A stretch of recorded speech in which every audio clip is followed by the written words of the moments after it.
Esse aqui é o Lança Braba, a gente tá gravando já. Tô aqui recebendo ele, que é professor há 20 anos, Fiquei 20 anos em sala de aula. Marcelo Freixo. Olá. Tudo bom? Nossa, eu tô muito feliz de te entrevistar. É, eu vou tietar, gente. Eu nunca tietei aqui nesse podcast, mas você sempre foi uma figura muito importante para minha formação política. Apesar de eu Vai ser. ela começar a me chamar de velho. Vai. Não, não, eu tô com 26. Apesar de eu me identificar com o anarquismo muito, com a esquerda autonomista e tudo mais, mas eu sempre te achei uma figura bastante importante. Obrigado, Andrei. Obrigado pelo convite de estar aqui com você. Muito feliz também. E a gente estava falando sobre escola, formação, né? Quanto a escola é um lugar de potência também, né? A gente estava comentando aqui o fato da gente ter tido uma pandemia, então nós tivemos pelo menos 20 meses de agonia de mãe, pai, aluno, professor, funcionário, né? Uma desigualdade que aumentou, porque nas escolas públicas você tem muita dificuldade de fazer uma aula ou um curso online, né? Há uma quantidade enorme de jovens que não têm acesso a um computador, não têm acesso à internet, muito menos de qualidade, não consegue ter uma estrutura familiar e residencial adequada a você aprender alguma coisa no computador, né?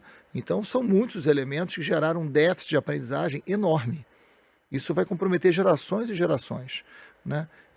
Que não conseguiram aprender o básico em português e matemática, por exemplo, línguas básicas de desenvolvimento, né? A gente já tem um atraso grande na idade da alfabetização. O Rio de Janeiro, por exemplo, de onde eu venho, um jovem de 19 anos, assim, a gente só tem 64% dos jovens até 19 anos concluindo o ensino médio. Para um lugar como o Rio de Janeiro, é muito baixo esse nível. Você tinha que estar com mais de 90%, porque você está falando de ensino médio. Você está falando de uma pessoa que terá provavelmente um trabalho precarizado depois. Então, enfim. E aí o Congresso Nacional ontem votou homeschooling, né? O que esse nome diz, né? É o pai que não quer colocar o seu filho na escola porque acha que ele educa melhor o seu filho em casa, poder fazer isso. A lei autoriza agora que o pai não leve uma criança para a escola. Hoje isso pode. Eu acho isso de uma gravidade, Andresa, muito grande. Mas é que é muito inconcebível, assim, porque pelo menos eu sou de uma geração que você tem que ir pra escola, inclusive, porque tinha até um medo, assim, do conselho tutelar ir na sua Exatamente. casa, sabe? Eu sou, Exatamente. eu sou dessa época. Exatamente. É. E aí o pai vai dar. Como é que vai ser a educação? Olha, eu tô com a mão escondida assim por causa do frio, mas olha, é uma coisa assim, primeiro, assim, como eu falei, são 20 meses de déficit de aprendizagem, de dificuldade, né, de evasão escolar, e aí o primeiro projeto de educação que a Câmara dos Deputados vota é para a criança não ir para a escola. Quer dizer, é muito inaceitável. Assim, isso é típico de um projeto bolsonarista de educação para destruir as instituições, para criar uma ideia de família protetora contra a sociedade. Isso é um crime contra a educação pública. E quando eu falo da escola, a escola é um direito da criança. A escola não é um direito do pai, né? O pai dizer que não quer que o filho vá para a escola, ele está cerceando um direito do filho, né? E pai não é dono de filho. O pai não pode torturar o filho se ele tiver vontade. Ele vai preso se ele fizer isso. Porque o filho não pertence a ele nesse sentido, né? De uma ilegalidade a um direito da criança. Escola é um direito da criança. E a Câmara dos Deputados retirou um direito da criança para atender um raciocínio, uma mentalidade bolsonarista de família e de educação. Eu acho família muito importante. Aliás, eu tive um pai que foi inspetor de colégio público, né? Meu pai só sabia escrever o nome. Meu pai é uma figura, morreu, tem 4 anos, mas é uma figura extraordinária.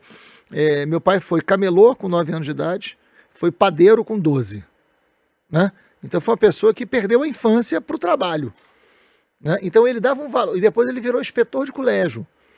Então, Andresa, ele dava um valor à escola para os filhos, né? Eu sou o filho mais velho com 2 irmãos, muito grande.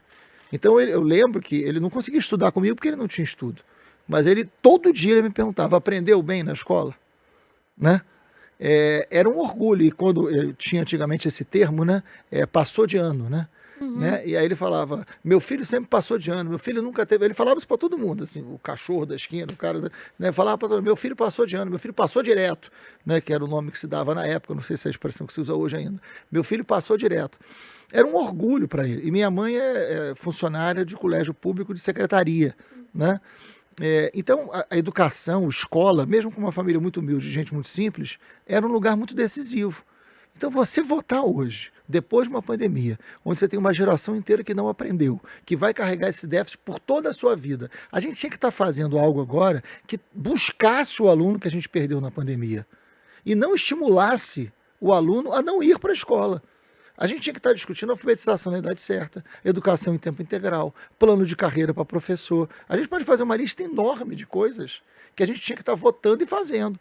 Porque a educação é a coisa mais importante que tem, porque é o que pode fazer um país ficar mais justo, é o que pode fazer um país ficar melhor, né? É um instrumento decisivo do enfrentamento à desigualdade social, que é um grande problema do Brasil. Então, assim, é muito triste. É um dos efeitos, é isso, ter Bolsonaro como presidente, né, tem consequências, né? E aí você traz essa coisa do bolsonarismo, tem uma discussão de uma política moralizante também, né? Que aí eu acho que é um efeito que enfim, em toda a política a gente vai ter gente trazendo debates sobre morais e bons costumes, Claro. suas questões idealistas e tudo mais, individuais, né, que aí não vai pensar a sociedade, são questões individuais, mas acho que isso foram as pautas que levou esses 4 anos de governo, né, questões morais, individuais, desejos equivocados que partem de ideais, por exemplo, da existência de Deus e do cristianismo, que na verdade não deveria ser pautas levadas como políticas no sentido de isso não Claro. deve pautar e reger a vida de todas as pessoas, porque nem todas as pessoas, por exemplo, acreditam em Deus. Claro. Mas olha, eu vou te contar uma coisa, tem uma estratégia política por trás disso.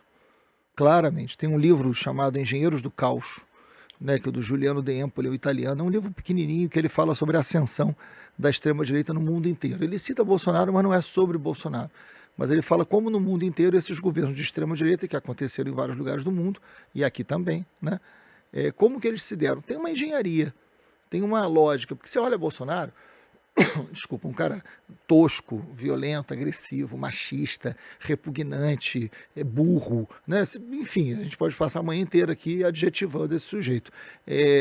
Mas, e aí a gente pode ter uma impressão errada de que não tem uma engenharia, que não tem uma lógica de poder. E tem. Não à toa ele ganhou uma eleição, não à toa ele é competitivo nessa eleição. E a gente tem que tomar cuidado com isso. Entendeu? Então, uma das estratégias é trazer a ideia de família para um lugar onde diga que quem não é ele, quem não está com ele, é contra a família. E como a família é um lugar muito sagrado, independente de qual é o modelo de família, família é um lugar muito sagrado, porque é o lugar do afeto, é o lugar do conforto. O mundo é um mundo mais violento, o mundo é um mundo do desemprego, o mundo está caro, o mundo está difícil, né? Eu lembro que meu pai, assim, eu falo muito dele porque é uma referência humana muito forte, ele tinha certeza absoluta, Andresa, que os filhos iam ter um futuro melhor do que ele teve. Hoje, o pai, quando olha, não sabe se o filho vai ter um futuro melhor do que ele teve, né? Então, na verdade, às vezes você tem mais saudade do passado do que desejo do futuro, pelo medo, pela insegurança. Então, um mundo assim, com essa característica, a família é o lugar do abrigo. A família é um lugar de segurança, afetiva, inclusive, emocional, né? O que ele faz com isso? Tem uma engenharia. Ele vai nisso para dizer, essas pessoas, à esquerda, ameaçam a família. Isso é uma estratégia política. E a gente não pode cair nesse erro, né? Então, Deus acima de tudo, né? Brasil acima de todos, família, ele é um valor semelhante que foi utilizado em todas as ditaduras, né? Deus não está em disputa. Deus não está em disputa, né? Deus é uma fé importante para quem tem, para quem não tem, mas não importa. Trazer Deus para a política é uma estratégia. Trazer a ideia da família é uma estratégia. E a gente não pode morder essa isca. A gente precisa conversar com esse conjunto da sociedade, né? E nesse ponto eu acho que a esquerda, os setores da esquerda, erram também, quando, por exemplo, não conversam com os evangélicos, que tem um crescimento muito forte no Brasil, e principalmente dentro das populações mais pobres, né? Esse evangélico, quando a gente está falando da população evangélica, que eu converso demais, né, tem na religião e tem na família o que sobrou de abrigo, o que sobrou de segurança, de lugar seguro. E não à toa, essa extrema-direita, né, tenta dizer que a família evangélica tem que estar com eles. A gente precisa tomar muito cuidado, porque eu acho que a gente tem que dialogar com os evangélicos, tem que conversar com os evangélicos. Né? Será que o mundo que eles querem é muito diferente do mundo nosso? Quais são os pontos em comum que a gente tem? Acho que esse é um desafio importante para a gente fazer. Porque senão você está falando de um pobre que você não está entendendo o que esse pobre está pensando. Você não está entendendo o que esse pobre está vivendo. Né? Assim, eu tenho conversado muito com os evangélicos, só para você ter uma ideia. Assim. Geralmente o caminho é esse. Né? A mulher entra para a igreja. Aí leva o filho ou leva a filha. Aí depois entra o cara, o marido. Né? Uhum. Quando esse marido vai para a igreja, primeira coisa, ele para de beber. O alcoolismo é um problema muito sério, né? Ele para de beber. É a primeira droga, né? Muito grave. Aí ele para de beber. Aí ele para de beber, ele para de bater na mulher. A grana da cachaça, ele começa a colocar no estudo do filho. O filho vai para a igreja, ele começa a estudar melhor. Assim, a mudança, Andrés, é muito real, é muito material na vida das pessoas. Né? A gente precisa entender isso. Tem uma materialidade de uma conquista ali. Eu passei quase uma parte da adolescência na igreja, né? Uhum. Foi esse lugar de Porto Seguro, de uma materialização, inclusive, precisava... eu sempre falo aqui no podcast, né? A gente recebeu a Nathalie Neri também, que é influenciadora, e a gente estava conversando sobre, foi esse lugar que eu pegava a cesta básica. É esse lugar onde eu aprendi um instrumento. É esse lugar onde, se minimamente eu consigo ter uma oratória, foi porque eu aprendi na igreja. Eu cantava, eu falava, né? E as pessoas te ouviam. Uhum. E você tinha o seu lugar. Isso é muito importante, a gente tem que entender isso. Porque às vezes um setor da esquerda é muito arrogante por achar que tem uma ignorância. Não, tem uma vivência e a gente tem muito que aprender ali. Né, de conquistas que não são teóricas, são materializadas, reais na vida da pessoa. Não é qualquer coisa. A mulher parar de apanhar em casa, o filho melhorar a nota e ela ser mais respeitada. Isso é muita coisa numa sociedade como a nossa. Ah, mas a sua igreja evangélica consegue isso? Não estou dizendo que é só, mas eles conseguem. Tem uma construção de um senso de comunidade, né? Exatamente, de pertencimento. Que eu acho que é uma coisa que, agora que a gente está falando um pouquinho da esquerda, que eu acho que é uma coisa que se perdeu muito e a gente tinha muito que aprender, inclusive, com o senso de comunidade com os povos originários. Claro. Com uma galera que tá nas periferias. Eu acho que essa parada do senso de comunidade, assim, tipo, a gente passou muito perrengue quando eu era nova, mas a gente nunca deixou de ser assistido, inclusive pelos nossos vizinhos, sabe? Uhum. Então precisa de uma coisa aqui, uma coisa ali, sabe? E uma ajuda coletiva, que muitas vezes cobre ausências do Estado. Sim. A ausência de creche, que é um grave problema, né? Uma vizinha fica com o filho do outro, ou a creche coletiva, ou a creche da favela. Então, assim, tem um senso, né, onde você resolve a vida real, que é menos o Estado e mais a capacidade do senso de comunidade, o senso de pertencimento. E as igrejas evangélicas, ao contrário de outras, elas conseguem entrar nisso. Elas conseguem fazer parte desse senso, né, dessa comunhão ali. Então, a gente precisa entender isso. Quando a gente fala assim, vamos fazer trabalho, lembra, Mano Brown, né? Vamos fazer trabalho de base, né? Uhum. Sim, mas o trabalho de que base a gente está falando? Que realidade é essa base? Qual é a realidade do povo hoje? Né? De que povo você está falando? A gente, às vezes, é muito civilizatório o discurso da esquerda, né? Você fala em nome, você vai levar uma salvação. Isso é muito messiânico, né? Talvez o melhor caminho para um trabalho de base seja entender essa base e ouvir essa base. Saber o que está acontecendo lá. Já que a gente está falando disso, eu vou trazer, eu acho que para mim é um dos maiores exemplos de como a esquerda se perde um pouco na própria linha política das coisas que estão acontecendo e na sua própria arrogância em não conseguir ouvir a população. Para mim, um dos maiores exemplos de, cara, a gente teve uma grande chance de disputar as pessoas e o que a gente consegue fazer 10 anos depois é só ficar dizendo que foi os golpistas que foram para a rua, que é 2013. Uhum. 2013 para mim foi um ano muito importante, porque 2012 eu estava rompendo com a igreja, tinha vivido um contexto de violência policial muito grande, tinha tido uma chacina na porta da minha casa, então aí foi o momento que eu conheci as Mães de Maio, que eu fui entender um pouco dos movimentos negros e que discutia violência policial, que eu fui me entender inclusive quanto negra, quanto mulher negra, e aí a gente tem essa onda política dos jovens indo para a rua por conta do aumento da passagem e uma disputa territorial setorial da rua acontecendo, que ela não estava, na verdade, sendo fabricada ali, ela já estava acontecendo. A gente já tinha movimentos, inclusive por conta da questão do mensalão, discutindo corrupção no PT, corrupção não sei aonde, se aparelhando desse discurso de corrupção. Exatamente. E aí a gente tem 10 anos depois, a gente tem esse diagnóstico das pessoas que não, foi só golpista que foi pra rua, quando eu, Andresa, olho para tudo que aconteceu, inclusive minha história política foi, cara, entrei no movimento social junto com um monte de gente, eu acho que foi um momento muito importante para as fileiras da esquerda, muita gente se filiou, muita gente entrou em movimento social, a gente depois teve, pelo menos lá na USP, a gente teve uma luta por cotas muito mais inflada, a gente conseguiu ganhar as cotas raciais, teve ocupação secundarista, nas escolas. Um saldo político de 2013, teve primavera feminista, então teve muita organização política acontecendo, só que quando a gente vai discutir, esse saldo é um negócio derrotista, a gente perdeu e não se teve ganho político.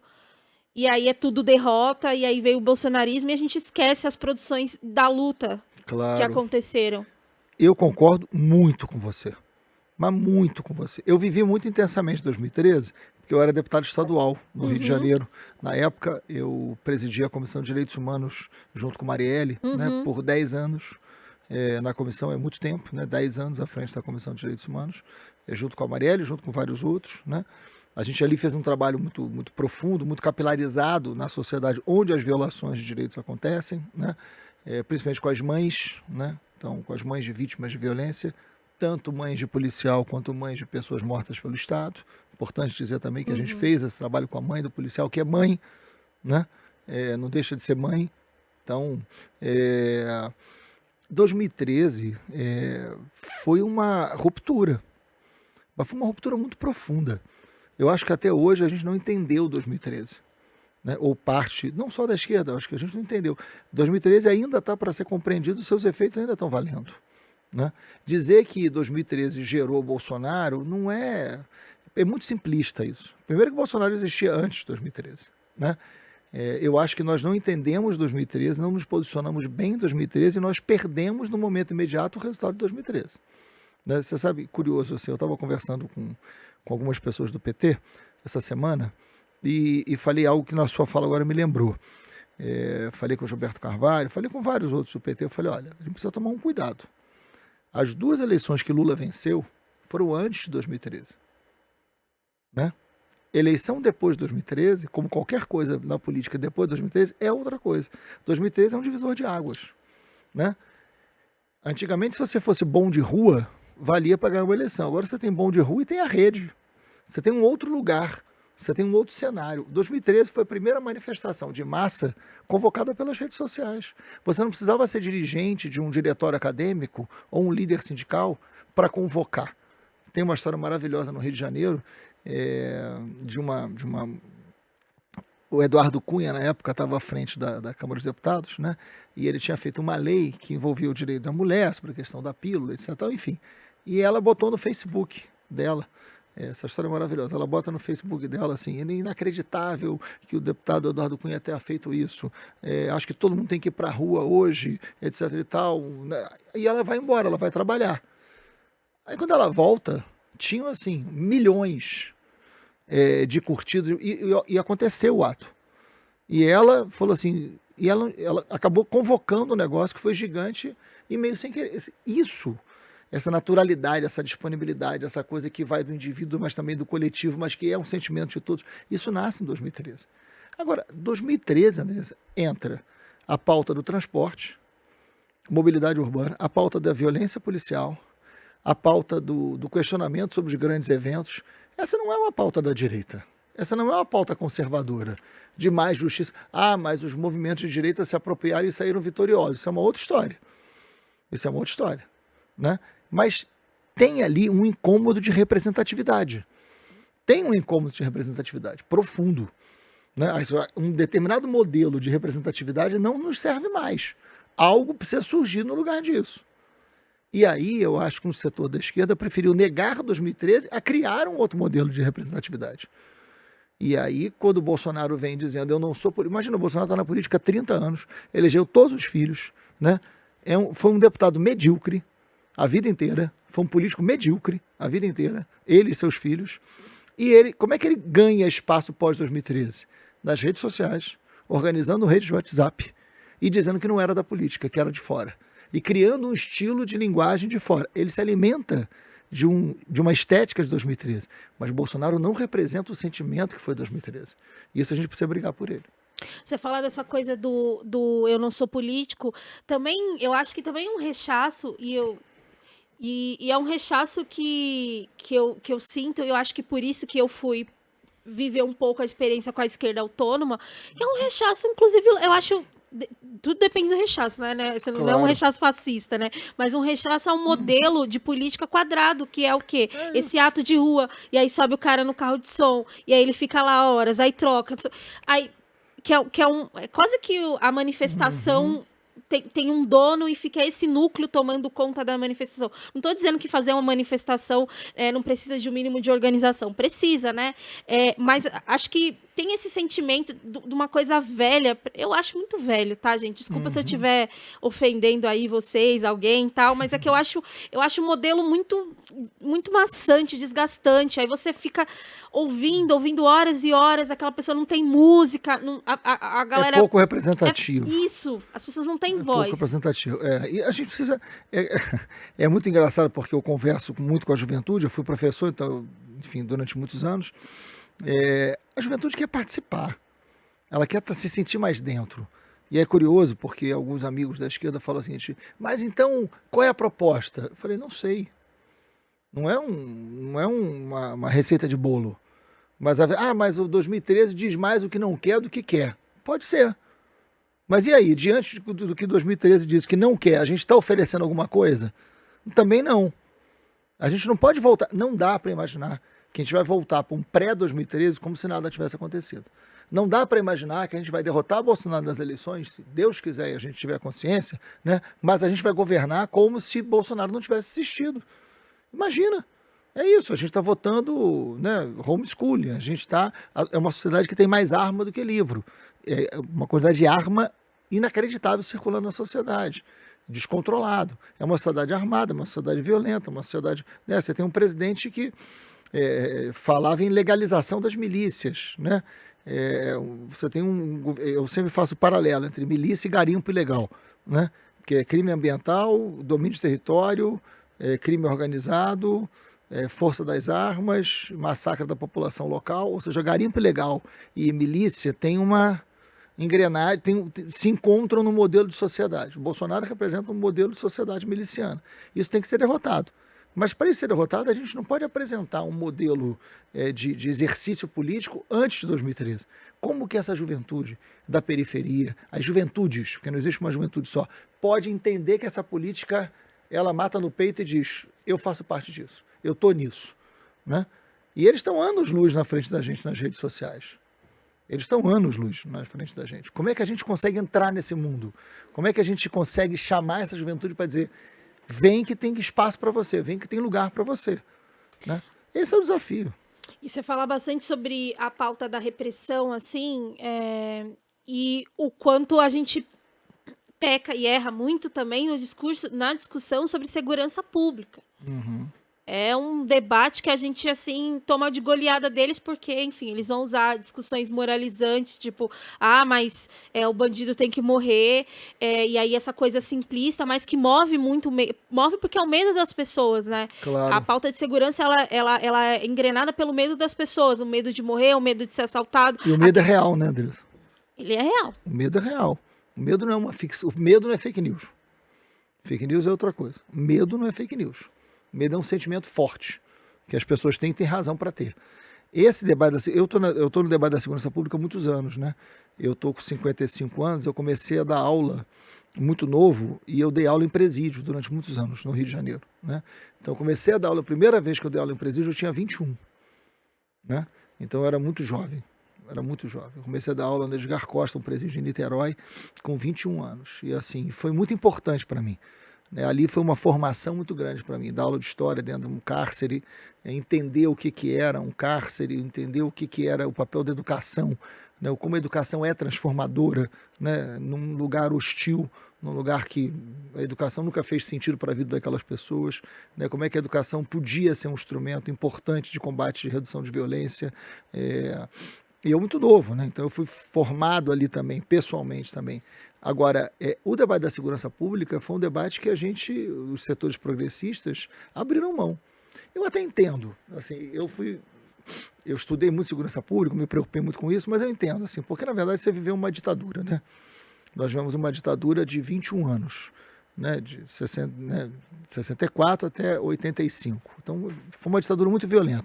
Quando abre o processo da ditadura, vem as diretas, né, vem o processo de abertura, a esquerda que derrotou uma ditadura queria discutir direito à educação, à terra, à saúde, né, à liberdade, não queria discutir segurança, porque segurança remetia à ideia de repressão, de polícia. E nós não debatemos o modelo de polícia, o modelo prisional, né, e nós erramos, nós deixamos a direita, a extrema-direita, se apropriar do debate de segurança. E aí o debate de segurança virou o quê? O melhor lugar para eles dialogarem com esse Brasil profundo. Tem um Brasil colonial.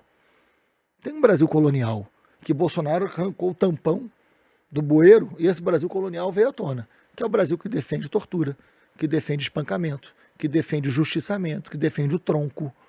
Esse Brasil colonial, o Bolsonaro abriu o tampão e ele veio à superfície. É isso que o Bolsonaro... Depois de tudo que o Bolsonaro fez, ele ainda ser competitivo, né? É inacreditável, porque tem um Brasil profundo que a gente tem que derrotar e que a gente precisa encará-lo. Nós nos tornando republicanos, nós nos tornamos uma república, republicanos, sem, na verdade, destruir a escravidão. Sem, na verdade, acabar com o sentimento da escravidão. Isso ainda é muito forte no Brasil. Então, obrigado. Então é isso que está em jogo. É isso que está em jogo hoje. Derrotar Bolsonaro significa derrotar esse Brasil colonial que ainda é forte. E nós temos que debater e disputar com eles os temas que eles acham que é dele. É claro que é muito mais emocionante você fazer discurso contra a polícia. Claro, porque a polícia é um instrumento de controle, é um instrumento de ordem, é um instrumento de, muitas vezes, com ações. Mas, assim, esse policial, de onde ele vem? De Marte? Ou ele vem de alguma periferia? Esse policial tem mãe? Esse profissional que dá um beijo no filho, vai trabalhar e não sabe se volta, tem um lado humano? Ele é um profissional da segurança? Ele é um trabalhador da segurança? Tem uma outra maneira de eu olhar para esse cara e dizer: eu quero discutir o modelo de polícia que nós vamos ter na sociedade. A polícia não pode pertencer à polícia.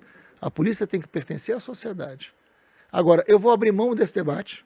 Eu só vou dizer que eu não gosto desse debate e que eu não quero, mas não quer a polícia aí. E quem vive numa área dominada pelo tráfico, que é violento e que é hostil? Essa população não tem direito a uma boa polícia? A população da favela e da periferia, ou das quebradas, como vocês falam, eles não têm direito a uma boa polícia? Tem. E como seria essa boa polícia que a gente teria que fazer? Isso é um debate que a gente tem que encarar. A gente tem que trazer para a esquerda, a gente tem que trazer para o setor progressista. Eu quero discutir meta. Eu quero discutir essa segurança através do trabalhador da segurança. Eu quero discutir tecnologia. Eu quero discutir um serviço de proximidade para garantia de direito da pessoa que mais precisa. Ué, por que não? Porque inclusive, esse modelo que a gente vive hoje de polícia, né? Existe o bom profissional, e aí a gente fala o bom profissional que está lá fazendo minimamente seu serviço, que é não torturar o cidadão periférico, mas sim ser um agente da lei. Ele também é punido, né? Ele também é punido e ele também acaba sofrendo. Inclusive, às vezes, ele é também assassinado pelos próprios outros profissionais por conta dessa engrenagem, dessa estrutura que existe corrupção, mas que também existe outros interesses, né? A gente nunca fala, Claro. nunca se fala também sobre os outros interesses. Por que essa polícia tá agindo assim? Por que essa polícia tá agindo Y? A gente tem fenômenos aqui em São Paulo, que são os grupos de extermínio, né? Que inclusive alguns rodam por conta dentro de grupos policiais. Mas lá no Rio de Janeiro, por exemplo, a gente tem essa coisa horrorosa, que é as milícias. Exatamente. E é um fenômeno, assim, que inclusive a gente estava até comentando tempos atrás que será que eles vão ser exportados para outros lugares do Brasil? Já começou, né? Eu fiz a CPI das milícias, que ficou muito conhecida, né? É muito raro uma CPI estadual se tornar conhecida nacionalmente, porque as CPIs dão conta de realidades locais, né? Mas a CPI das milícias, ela acabou realmente virando uma coisa muito forte pela importância da milícia e pela ameaça que é a milícia no Brasil inteiro, né? Não é qualquer coisa. Então, por exemplo, eu fui candidato pela primeira vez na minha vida em 2006. Em 2006, eu tive um irmão assassinado pela milícia, né, o Renato, em junho de 2006. Então, ele é assassinado, a família destroçada, porque, né, não é fácil mãe e pai enterrar filho, né, ainda mais assassinado. E eu disputo uma eleição e ganho e entro na Assembleia Legislativa cheio de miliciano sendo deputado, cheio de dono de milícia sendo deputado.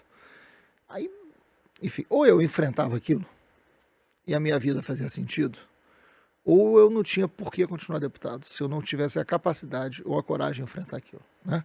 Por isso que eu falo sempre que coragem é uma necessidade. Coragem não é uma característica que você carrega em ponto de ônibus, entendeu? Ponto de ônibus você precisa de paciência, né, de coragem. Né? Então, coragem é a necessidade que faz. Por isso que ela tem que ser bem utilizada na hora certa. Não pode banalizar isso. E ali era um momento que a vida me exigia isso. E aí a gente faz a CPI das milícias. Foi difícil aprovar, demorou 1 ano para conseguir aprovar. A gente muda a opinião pública sobre, porque muita gente defendia a milícia. Aí é que tá. O problema da polícia, muitas vezes, é um problema da política. Muitos setores da política se alimentam de uma polícia que precisa ser violenta no lugar, que precisa ser corrupta no lugar, por interesses da política e não da polícia. E vai criando uma cultura de segurança pública que afasta a polícia daqueles que mais precisam da polícia. A gente precisa encarar esse problema político. O problema da polícia não é um problema policial, é um problema político. De qual é a política de segurança que você tem, para que serve uma polícia e que polícia nós vamos ter. E a gente precisa ganhar a polícia para isso. A gente precisa dar um recado que vale a pena ser um bom policial. No Rio de Janeiro, o recado dado por todos os governos foi o contrário disso. A polícia foi usada pela política da pior maneira possível. E daí nascem as milícias. A milícia, você sabe que todas as facções do tráfico nascem na cadeia. A milícia não. A milícia não dá. A milícia nasce nos palácios. A milícia nasce na relação da política, do território, do voto e da polícia. Né? E a milícia se transforma rapidamente num projeto de máfia, né? De governar, né? De eleger gente, de transformar domínio territorial e econômico em domínio político. Então, realmente é uma máfia. E tudo indica que pode, talvez não como no Rio de Janeiro, na velocidade do Rio, mas pode se espalhar pelo Brasil inteiro. E aí é muito perigoso. Não, é assustador, né? Esses dias eu lembrei de um caso que aconteceu tempos atrás, recentemente, que foi um rapaz, uma atendente do McDonald's que tomou um tiro. E aí as pessoas começaram a questionar, como assim? O cara deu um tiro, e aí foram investigar, ele era bombeiro, e as pessoas começaram a falar, miliciano. E aí eu fico um pouco assustada, inclusive, com a naturalidade, e eu entendo muito a questão dessa naturalidade, nem é num lugar, tipo, nossa, vocês vão naturalizar isso, mas que as pessoas são forçadas a lidar com essa realidade, que não posso pagar, não vai ter internet aqui no meu território, inclusive isso acontece bastante, né, com vários amigos, tenho que pagar a internet. O controle da internet, o controle do gás, todo o controle da economia dos lugares onde o Estado falha, vai para o crime. Isso também tem a ver com uma discussão e com uma escolha de como lidar com a política de drogas, né, Freixo? Isso isso é uma delicadeza muito grande, até porque você tem as drogas legais e as drogas ilegais, né? Você tem drogas legais e drogas ilegais. E isso divide muito o Brasil hoje, né? Então a gente precisa desenvolver uma política de saúde muito grave. Só para você ter uma ideia, Andressa, Rio de Janeiro hoje, a gente está no século XXI. O Rio de Janeiro teve no ano passado, 2021, 805 pessoas que morreram por tuberculose. Você acredita? As pessoas não sabem, isso é um dado que as pessoas não sabem. As pessoas no Rio de Janeiro, 805 pessoas, é o maior índice do Brasil, morreram de tuberculose, que era uma doença do século XIX. Isso tem a ver com qualidade de moradia. Sabe, o Rio de Janeiro foi campeão no Sudeste de mortalidade infantil. 12 para cada 1.000 mortes de crianças. Mortalidade infantil. O Rio foi quem mais teve morte por Covid. Então é uma coisa muito grave. Assim, você tem uma situação de saúde hoje muito danificada para quem mais precisa. Então você precisa avançar numa política de saúde preventiva, comunitária, né? Se isso não for feito, a gente está frito. Você não pode ter nas periferias, que é onde vive essa grande massa de pessoas, só uma ação violenta do Estado, né? Aí vamos lá, o tráfico de drogas é violento, extorque, faz mal à comunidade? Claro que faz, né? Aí o que que você faz? Como é que você disputa essa juventude? Por um lado, está perdendo a juventude na escola. Por outro lado, você tem uma atividade econômica que faz desse jovem entrar e virar um soldado do crime, né? Aí o Estado faz o quê? O Estado entra de forma violenta nesses lugares para matar e para morrer. Isso precisa mudar. Isso precisa mudar urgentemente. Você tem que disputar essa juventude. Eu sempre falo, eu quero disputar cada jovem com o tráfico e com a milícia. A igreja pode ser minha aliada? Pode e deve, né? Você tem que criar espaços dentro dos lugares pobres, como tem, por exemplo, Pernambuco, tem uma experiência muito boa, que é o Compaz, né, que é o Pacto pela Vida, né? Colômbia, como é que a Colômbia superou aquilo tudo? Imagina, Colômbia tinha índices de violência gravíssimos, eram os lugares, Cali, Medellín, eram os lugares mais violentos do mundo, né? Áreas dominadas completamente pelo narcotráfico. Eles ocuparam socialmente aqueles lugares, né? Fizeram uma ação de inteligência da polícia, mas ocuparam aqueles lugares. Então você vai visitar as comunas, que são as favelas lá, você tem um sistema de transporte que tem investimento, você tem biblioteca, você tem participação, você tem comunicação comunitária, você tem avanço na escola. É isso, você tem projetos sociais de peso disputando cada jovem e você enfraquece. Você entra no lugar, entra naquele território. É isso que a gente tem que fazer. Essa ausência, né? Uma disputa que a gente sempre está falando, pelo menos entre as pessoas que, enfim, do cotidiano, essa disputa inclusive da cultura, né? Eu tenho uma leve sensação, que na verdade não é uma leve sensação, é uma forte opinião de que esse esvaziamento da cultura, principalmente no que diz respeito a territórios periféricos, é uma escolha política também de que, essa galera não precisa de cultura, precisa só de saúde, educação é muito sucateada e muita polícia e segurança pública, porque o modelo de segurança pública para a favela é polícia, é arma, e não se fortalece os projetos sociais, se enfraquece, na verdade, inclusive na pandemia, o setor da cultura e o setor da cultura que é voltado para a periferia foi desmantelado. Exatamente. Né? E aí esses discursos contra a Lei Rouanet, contra edital, contra isso, enquanto eles mesmos estão fazendo, né, os seus próprios projetos para disputar a Lei Rouanet, mas quando é projeto de arma, aí não, aí é cultura. Bom, aí vamos para o campo do inacreditável, né? Vamos para o campo do surreal, né? Eles estão dizendo que vão usar a Lei Rouanet para comprar arma. Mas aí é o campo do inimaginável, né? Chegamos a esse lugar. Eu ontem, por acaso, encontrei o Gilberto Gil. Por que eu estou falando isso? Porque o Gilberto Gil foi ministro da Cultura. Enfim, nós já tivemos o Gilberto Gil como ministro da Cultura, né? Hoje você não tem Ministério da Cultura. E hoje você tem gente querendo usar a lei de fomento para comprar arma. Então, a sociedade não anda para frente necessariamente, né? E a gente precisa entender isso. Por que eu estou falando do Gilberto Gil? Além de ser uma figura assim, muito querida, muito impressionantemente importante culturalmente para o Brasil, ele, como ministro da Cultura, ele desenvolveu os chamados pontos de cultura, né? Que geravam emprego, que geravam pertencimento, que rediscutia os editais. Porque a cultura, como você está dizendo, não é espetáculo. Cultura não é espetáculo, cultura é potência, cultura é desenvolvimento, cultura ela é intersetorial. A cultura tem a ver com a saúde, tem a ver com a educação, tem a ver com o emprego, tem a ver com, né, tem a ver com indústria, tem a ver com recurso. A cultura está em tudo quanto é lugar. Então você conseguir que tenha um aparelho de cultura, que tenha editais e que a cultura da periferia seja uma cultura reconhecida e socializada, isso você está disputando um modelo de sociedade. E é isso que a gente está perdendo.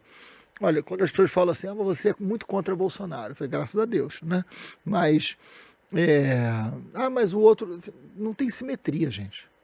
Você pode ou não gostar do Lula, você pode ou não gostar do Alckmin, você pode, ok, mas não tem simetria, não tem comparação.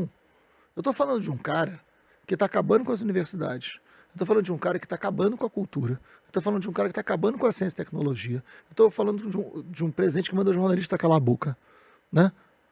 Que fala de armas, que fala de crise institucional. Então, assim, eu estou falando de uma ameaça à democracia real, concreta. O Bolsonaro reeleito, o Brasil não aguenta. mais 4 anos. E o segundo mandato ele está legitimado para ser mais autoritário. Sabe, um programa como esse pode deixar de existir. Sabe, ele vai ter maioria no Supremo. Então o Brasil não resiste, nós precisamos derrotar Bolsonaro. Isso é muito importante, isso é para o teu futuro, é para o futuro dos meus filhos, sabe, é para garantir. O futuro nós vamos brigar no futuro, nós vamos disputar o futuro, mas o futuro tem que ser garantido. A gente precisa existir no futuro, Mas né? ele precisa existir no futuro. Para disputá-lo, né? Para saber se ele vai atender mais as minhas ideias ou as suas, ele precisa existir. E nós podemos não existir. Não há nenhum lugar do mundo, onde seja desenvolvido e seja democrático, que, né? Desenvolvido e democrático, que universidades, ciência e tecnologia, né, cultura não sejam valorizados. É o contrário que você tem no Brasil hoje. Né? Então, não dá para colocar Bolsonaro no mesmo patamar de qualquer outra coisa. Assim, derrotar Bolsonaro é uma necessidade civilizatória no Brasil de hoje. Não estou falando aqui por causa de um partido ou de outro. Derrotar Bolsonaro é uma necessidade de geração, é uma necessidade civilizatória. Não é direita contra esquerda. É civilização e barbárie. É século XXI contra o século XVI. É isso que a gente tem no Brasil de hoje. E você acha que dentro dessa disputa que é importante fazer entre tentar existir no futuro para poder lutar por outras coisas, você acha que não está meio complicado algumas opiniões e como a esquerda parte das esquerdas tem se colocado? Ou você acha que quando a gente chegar para o acirramento, que é lá outubro, você acha que não, a gente vai fazer um grande pacto e vai todo mundo... Vamos de primeiro turno? Eu tomara, assim, eu trabalho sempre na expectativa da unidade, fiz isso minha vida inteira, né? Eu sou do diálogo, eu sou professor, fui criado na periferia, até os 40 anos eu morei na periferia, eu nasci em São Gonçalo, fui criado em Niterói, na periferia de Niterói até os 40 anos, né? Tenho 55, na verdade eu vivi 40 anos na periferia e estou há 15 anos, né, no parlamento, então assim, eu vivi essa realidade do povo muito presente na minha vida. Nós não podemos não ter outra chance, né? Então, assim, mas o meu sentimento é que a gente vai conseguir unificar, ou pelo menos uma boa parte, talvez não todo mundo, mas quem não entender o papel histórico que a gente vai cumprir agora, pode pagar um preço muito alto. Nós já erramos em 18. A vida às vezes não dá chance para você errar 2 vezes, né? Às vezes não dá chance de você errar uma. Nós não podemos perder novamente. Em 18 a gente achou que ele não ia ganhar. A gente tratou com desprezo por ele ser despreparado. Ele ganhou 18 e ele pode ganhar de novo. A eleição não está ganha. É uma eleição difícil. O Bolsonaro tem apoio do Centrão. Aliás, tem apoio não. O Centrão domina Bolsonaro e faz o que quer com o Bolsonaro. Né? E o Centrão sabe fazer política, suja inclusive. Né? Ele tem apoio de um setor da sociedade que não é pequeno, que parece que já esqueceu tudo que ele fez. Né? Então, é uma eleição dura. A gente vai precisar ter muita responsabilidade. Nós não podemos abrir mão da nossa responsabilidade nesse momento, para todas as gerações. Eu espero que até lá... Hoje, uma parte considerável do campo progressista está querendo caminhar juntos. Né? Não são todos ainda. Mas eu espero, sinceramente, que a gente entenda que... mas existem diferenças entre vocês? Todas são muito pequenas, perto da necessidade que a gente vai ter de derrotar algo que ameaça gerações futuras. Você traz essa coisa dos aliados, uma coisa que me preocupa muito, e eu acho que... Inclusive, acho que você pautou muito bem. Foi até notícia, teve no Flow, e você estava falando sobre armamento, assim, é uma coisa que me preocupa muito. Eu tenho muito medo de arma. Acho por ter passado por uma situação de ter visto, enfim, violência muito de perto, ver pessoas queridas morrerem, eu tenho muito medo de arma. Claro. E eu acho que vai ser uma coisa, assim, que eu tava até brincando esses dias, que eu falei assim, que quando me perguntarem quem eu vou votar, eu vou escolher alguém muito neutro e falar, não, eu vou votar nessa pessoa. E aí, se eu me sentir mais segura, eu falo a verdade, assim, por medo mesmo, assim. Acho que a gente perdeu o Mestre Moa na última eleição. Você acha que existe um cenário de violência? Eu acho e eu me preocupo demais com isso, né? Todo mundo sabe que eu estou na campanha do Lula, eu votarei no Lula, eu faço campanha para o Lula, e vou disputar o governo do Rio de Janeiro para governar com o Lula, isso é uma coisa muito clara na minha cabeça, e respeito todas as outras candidaturas, mas acho que é quem pode derrotar o Bolsonaro, e isso para mim é prioridade absoluta, né? A gente vai ter uma eleição violenta. Qual o tamanho dessa violência, eu não sei. Mas nós vamos ter uma eleição violenta. Nós vamos ter uma eleição como a gente nunca teve. Eu já disputei várias eleições, mas eu tenho certeza absoluta que o que eu vou enfrentar pela frente, que todos nós vamos, quem é candidato enfrenta de um outro lugar, né? Ainda mais no Rio de Janeiro, vai ser algo que a gente nunca viveu. Né? Desde ameaça física, ameaça institucional, eu não vejo nenhuma hipótese, Andresa, nenhuma hipótese do Bolsonaro cumprir o papel democrático, do rito democrático, perdendo a eleição. Você consegue imaginar o Bolsonaro perdendo a eleição, reconhecendo que o Lula é o próximo presidente, passando a faixa presidencial? Isso não vai existir. Isso não vai existir. Ele já começa a questionar a urna eletrônica, já começa a dizer... Nós tivemos a invasão do Capitólio nos Estados Unidos. Né? Eles vão tentar reproduzir. O Bolsonaro já disse isso, não sou eu que estou dizendo. O Bolsonaro já disse. O Bolsonaro falou, aqui vai ser pior. Ele disse isso. Não sou eu que estou interpretando. Ele afirmou isso, categoricamente. Então, assim, nós vamos viver um período tenso, violento. Por isso que a gente tem que estar junto, tem que ter responsabilidade. As lideranças institucionais de todas as instituições, judiciário, Ministério Público, né, estadual, federal, presidente de câmaras legislativas, precisam ser muito firmes na defesa da democracia, independente dos seus valores políticos e ideologias, né? Porque nós temos um presidente que não é democrático, que não tem apreço pela democracia, que sempre defendeu a ditadura e que não vai aceitar perder na democracia.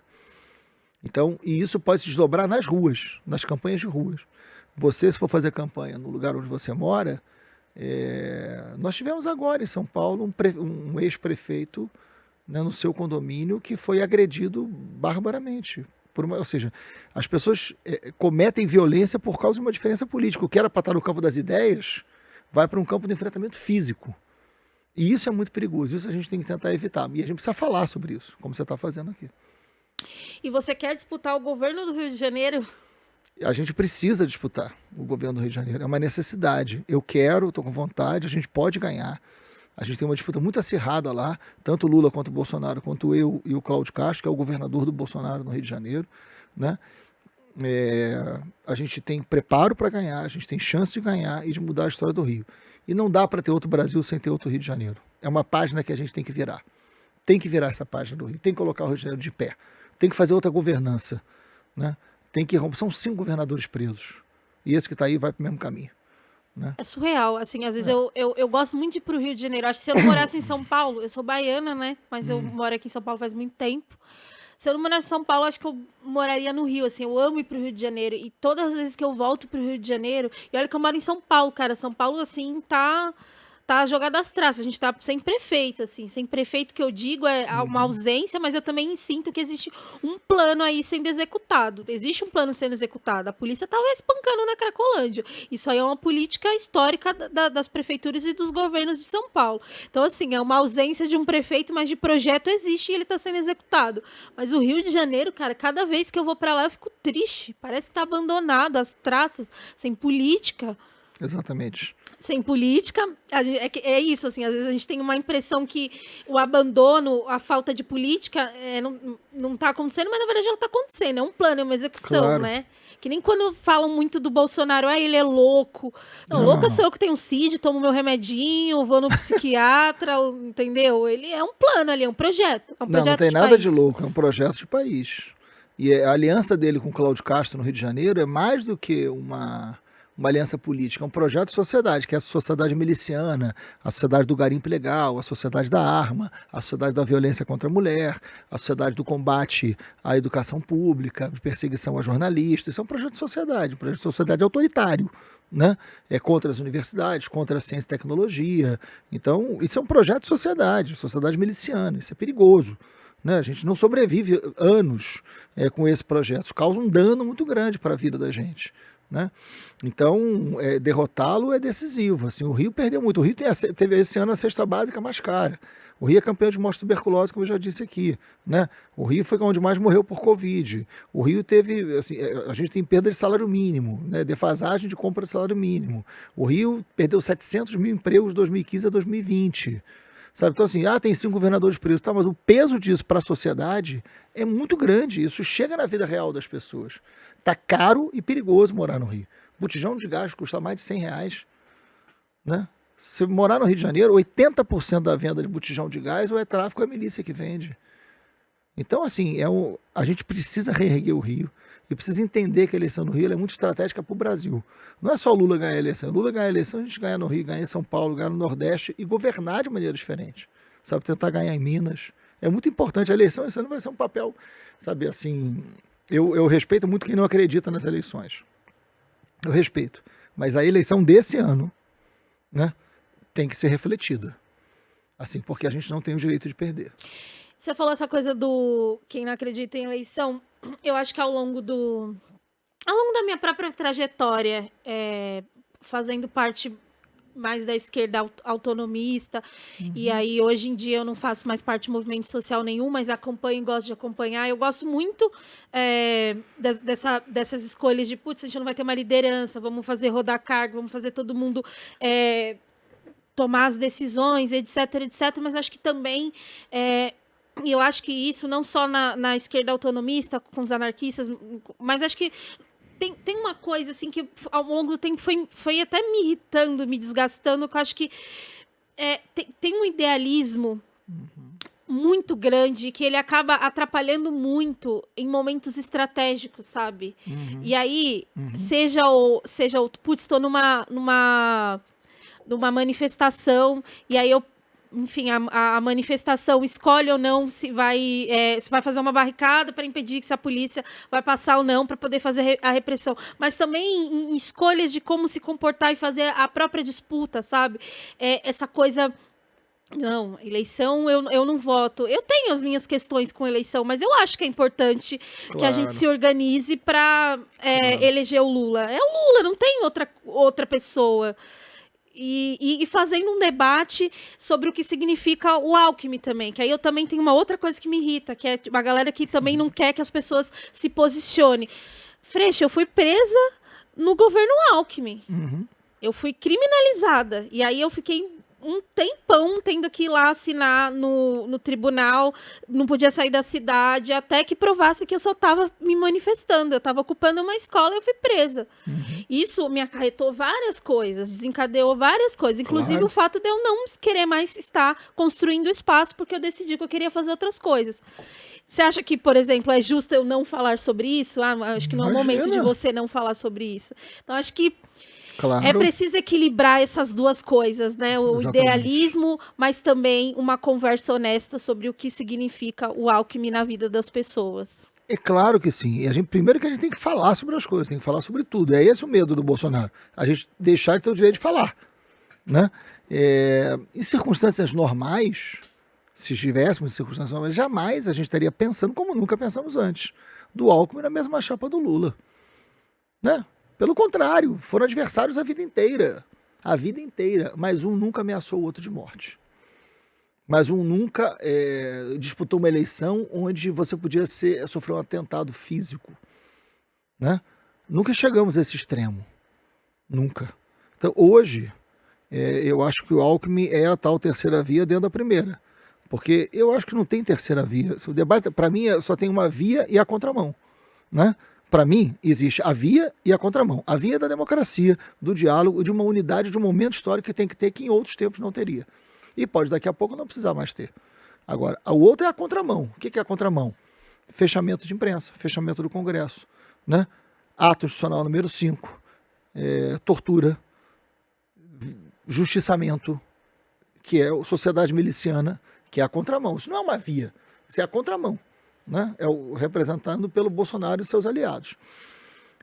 Então, se existe uma necessidade de derrotar o fascismo, se existe uma necessidade hoje de garantir a democracia, garantir a valia da Constituição de 88, a gente tem que buscar elementos comuns entre aqueles que não são iguais. O comum não é o igual. O comum é o que a gente pode ter de comum, já deixando claro que temos algo que não é, né? Não é uma união de idênticos. É uma união necessária, fruta de um momento que é grave e que é muito grave, né? O Bolsonaro vem do Rio de Janeiro. Eu sei muito bem o que ele representa. Eu conheço muito bem ele, né? Conheço aquela família. Eles representam uma sociedade miliciana que está sendo colocada em prática no Brasil. Olha a quantidade de armas. Olha o que está acontecendo com a Amazônia. Olha o que está acontecendo com os conflitos com o judiciário e com o legislativo, né?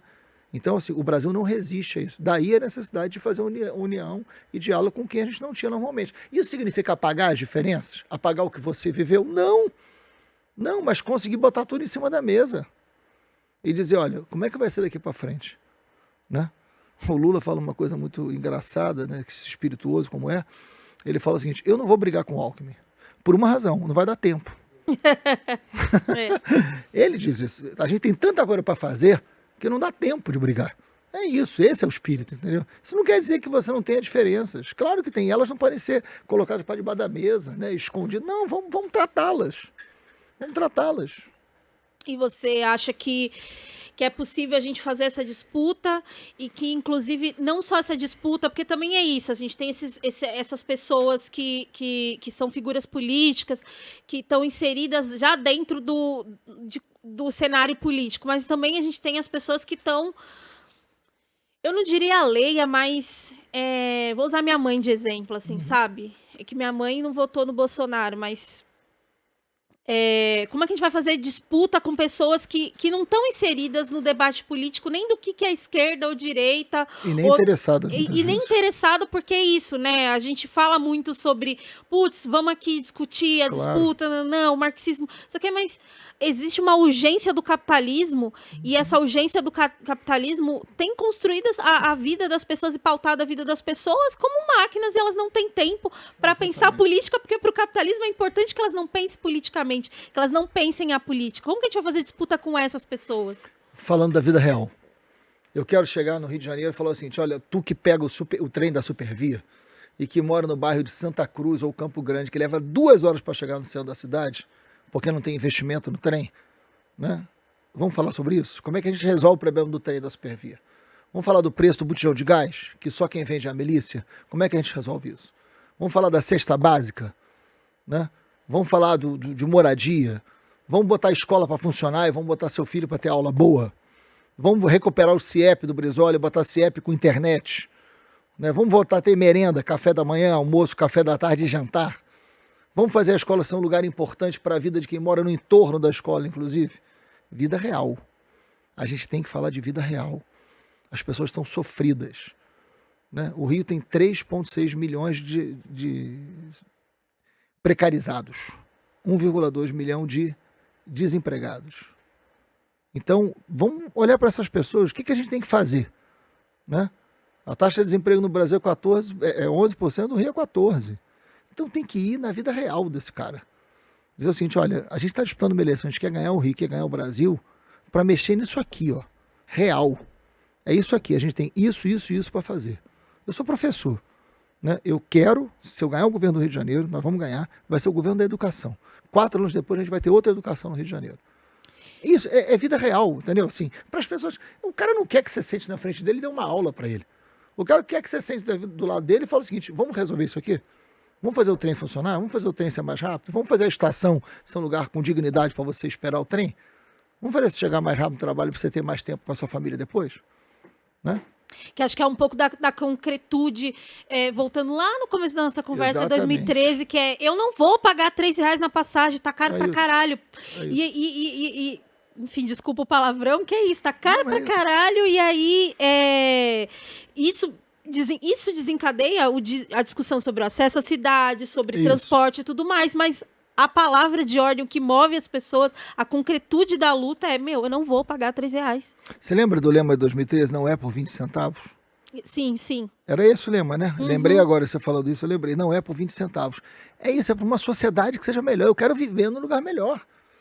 É real. A gente tem que falar da vida real das pessoas. Sabe? Porque às vezes, eu fico brincando, é muito chato às vezes a política. É muito chato, né? Você chama a pessoa para ir numa reunião, é uma reunião de 3 horas e a única coisa que o nego decide é a data da outra reunião. Deus me livre. Entendeu? É muito chato, a gente tem que parar de ser chato. Sabe? É isso, para de ser chato, vamos falar de coisa real, vamos ouvir as pessoas. Sabe? Vamos fazer, vamos dar... Ah, mas tem que ter ética na política. Tem que ter ética e tem estética também na política. Tem que ter ética, claro. Tem que ter ética e tem que ter estética. No sentido de ser um lugar agradável, que fale de coisa agradável, que as pessoas sintam utilidade. daquilo ali. A gente está vivendo um momento de fome, a fome voltou. Eu conheci o Betinho, pessoalmente. Né? Betinho da campanha contra a fome, irmão do Enfio. Né? Tem gerações aí que já não sabem mais que é o Betinho, né? Sinal que eu tô ficando velho. Eu fiz uma cara de tipo... O Betinho foi uma pessoa muito importante, né? O Bêbado Equilibrista, a música do Aldir Blanc e do João Bosco, né?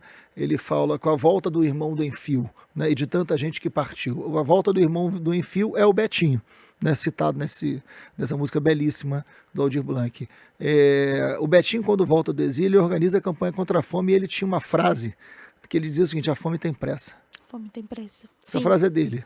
A fome tem pressa. E ele organizou uma grande campanha contra a fome. E na época, alguns setores da esquerda criticavam o Betinho porque diziam que ele era assistencialista.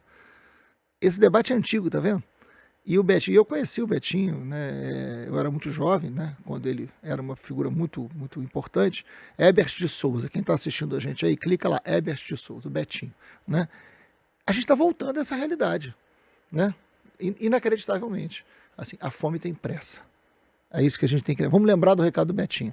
A fome tem pressa. Você falou disso, eu lembrei de uma do Emicida que ele fala assim: vocês conhecem Marx, nós conhecemos a fome, assim. E aí tem uma galera que não entende do que ele tá falando, e ele tá falando, tipo, da concretude, até inclusive de uma discussão do próprio Marx, sabe? Mas a gente tem aqui uma concretude que é a fome. E eu acho que a gente vai encerrar, mas eu tenho uma outra coisa que eu queria falar com você que tem a ver com isso, que é esse preciosismo da esquerda, que a gente precisa muito se atualizar no que diz respeito às novas classes trabalhadoras, sabe? As trabalhadoras domésticas foram as últimas a conquistar direitos trabalhistas. A gente agora tem uma onda de uma uberização do trabalho. Completamente. Eu estava entrevistando a bancada feminista do pessoal daqui de São Paulo, e eu estava falando um pouquinho sobre as fazendas de clique, que são pessoas que trabalham pelo celular, e aí agora não tem mais robô, você contrata uma pessoa e ela ganha centavos para comentar. Então isso, inclusive, eu acho, né, um diagnóstico que vai ser uma ferramenta, inclusive, para as eleições, né? Os políticos contratam essa fazenda de clique para as pessoas inflar suas redes sociais, e aí, na verdade, não tem mais um robô, tem uma pessoa precarizada. Né? Então é preciso trazer, inclusive, um debate sobre as novas formas de precarização, as novas formas de trabalho. A gente falou de cultura aqui, os streamings cresceram bastante, não tem regulamentação, tem um desejo também de investimento muito, muito grande nas produções brasileiras, só que a gente não tem um governo que não consegue nem aproveitar isso. Imagino, tá nem aí. Eu acho que esse é o maior desafio que a gente vai ter pensando no futuro, né? Primeiro, de um lado, você vai ter política de renda. Você vai ter que desenvolver economia solidária, você vai ter que ter política de renda, de moedas locais, de aquecimento de comércio local, de crescimento de consumo. Você vai ter que olhar para essa população mais pobre e falar como é que o Estado vai dar uma política de assistência para combater a fome e vai fazer a economia crescer nesses lugares. Tem experiências muito bem sucedidas no mundo inteiro e no Brasil, né? Por outro lado, assim, puxando um pouco para o Rio, diante da sua fala, eu falei aqui, tem 3.600.000 precarizados. Uma parte desses quer ter carteira assinada. Né, e quer trabalhar. E a gente tem que ampliar a rede de carteira assinada, a rede de empregos formais. Mas tem um outro que quer empreender, que tem outro espírito, tem outro entendimento. Porque tem um outro tempo. E a gente tem que garantir essa condição. A Baixada Fluminense, porque o Rio tem a cidade do Rio, tem a região metropolitana. Né? Dentro da região metropolitana, você tem um lugar chamado Baixada Fluminense. São 4 milhões de pessoas. Tá? 13 municípios, 4 milhões de pessoas. Na Baixada Fluminense tem 135 mil empresas. 74% é MEI, microempreendedor individual. Assim, esta é uma realidade. E eu estou falando de um lugar de periferia.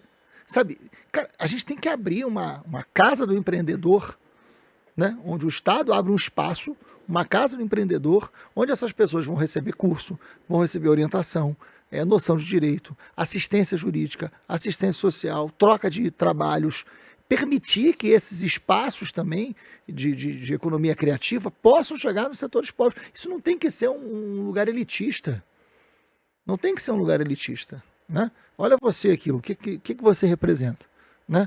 Uma mulher jovem da Bahia que vem para São Paulo, que tem uma realidade de periferia, tem um investimento seu aqui. Né? Estimular que esse tipo de coisa funcione, que as pessoas consigam buscar alternativa, isso é necessário. Isso é o século XXI. A gente vai ter que olhar para isso. Não, você me usou de exemplo, eu inclusive lembrei, eu sou uma microempreendedora, né? Pois é. E eu tenho uma empresa e eu tenho funcionários. Hoje eu e meu irmão, a gente tem 15 funcionários. Inclusive, um beijo, Tássio tá aqui, trabalha com a gente. E são novas profissões, porque é isso, assim, a gente roda clipe, a gente tem uma pequena agência que a gente roda clipe. Você tá gerando emprego. A gente trabalha com jogo, que é uma outra... Nossa, a gente podia ficar aqui, sei lá, 40 minutos só falando do quanto a gente precisa que um governo, que o próximo governo que entre, os próximos governadores, os próximos prefeitos se preparem, inclusive, para essa realidade onde quando a gente fala com um jovem de periferia, hoje ele também não quer ser só jogador de futebol ou jogadora de futebol. Ele quer ser streamer, ele quer jogar, ele quer trabalhar com isso, assim. A gente precisa que esses novos representantes consigam, inclusive, olhar os novos empregos e as tecnologias como possibilidade de desenvolvimento do país. Exatamente, exatamente. Esse é o século XXI que a gente tem que virar essa chave, né? Freixo, muito obrigada, estou muito feliz. Adorei a conversa, vamos fazer mais. Vamos fazer a parte 2. Prazer imenso estar com vocês aqui, obrigado. Muito obrigada, estou bastante feliz. Obrigado. Você ouvinte também, quer deixar suas redes sociais, onde a galera pode encontrar? A gente está em tudo quanto é lugar, tem bastante gente seguindo, interagindo. Eu não consigo ainda muito, né, gente? Assim, problema geracional, né? Mas @Marcelo Freixo, vocês acham tudo lá. E tem uma equipe maravilhosa com a gente tem um sistema de comunicação que é participativo, tanto no WhatsApp, quanto no TikTok, tanto no Instagram, enfim. Mas entrem, @Marcelo Freixo, vocês acham tudo lá. Muito obrigada. Obrigado. Você ouvinte também, muito obrigada. Curte aí, comenta, assina nosso feed no Spotify e, de novo. Obrigado. Obrigada. Valeuzão.